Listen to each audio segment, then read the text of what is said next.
Super நோவான உங்களுக்கு என்னென்னு தெரியுமா? வாங்க அந்த டீட்டெயில் எக்ஸ்பிளைன் பண்ணுறேன். நாங்கள் ஆர்க் யூனிவர்ஸ். சூப்பர் நோவான்றது ஒன்றும் இல்லை, ஒரு ஸ்டார் அதோட லைஃப் எண்டில் அதோட மொத்த ஃபியூலுக்கு காலியானோடனே வெடித்து செத்தது தான் சூப்பர் நோவா. ஃபியூல்னா அதுக்கு பெட்ரோலுக்கான்னு கேட்காதீங்க. ஃபியூல்ன்றது ஒவ்வொரு ஸ்டாருக்கும் இருக்கும்.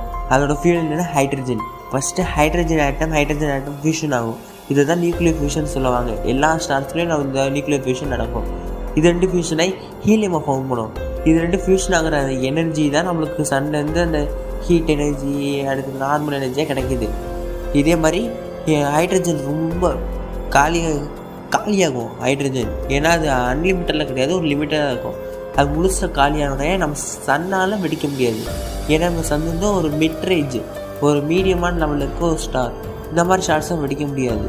இதுக்கு அடுத்த லெவல் ரெட் ஜெயின்னு சொல்கிற எல்லா ஸ்டார்ஸும் வெடிக்கும். ரெட் ஜெயின் ஸ்டார்ஸ் என்ன பண்ணுன்னா, அதோட வாழ்நாள் முடிவில் ஹைட்ரஜன் காலி ஆகிடுச்சுன்றது ஹீலியம் ஃபியூஸ் பண்ணும். ஹீலியம் காலி ஆகிடுச்சுன்னா லித்தியம், பெர்லியம், போரான், கார்பன் அப்படியே போயிட்டே இருந்து லாஸ்ட்டில் அயன் வந்து நிற்கும். அயனில் உங்களால் ஃபியூஷன் பண்ண முடியாது. ஏன்னா iron is the metal, it is very strong. அது ஒரு மெட்டல். அந்த மெட்டலாக எந்த ஸ்டாராலுமே ஃபியூஷன் பண்ண முடியாது. அப்போ அதோட கோர் கொலாப்ஸ் ஆகும். இந்த மாதிரி கொலாப்ஸ் ஆகும்போது அது பெரிய எக்ஸ்ப்ளோட் ஆகும். அது வெடிச்சு தான் சூப்பர் நோவா. இதுலேருந்து தான் நியூட்ரான் ஸ்டார் அப்புறம் பிளாக் ஹோல் ஃபார்ம் ஆகுது. இந்த வீடியோ பிடிச்சிருந்தா மறக்காமல் ஆர்க் நியூஸை ஃபாலோ பண்ணிக்கோங்க.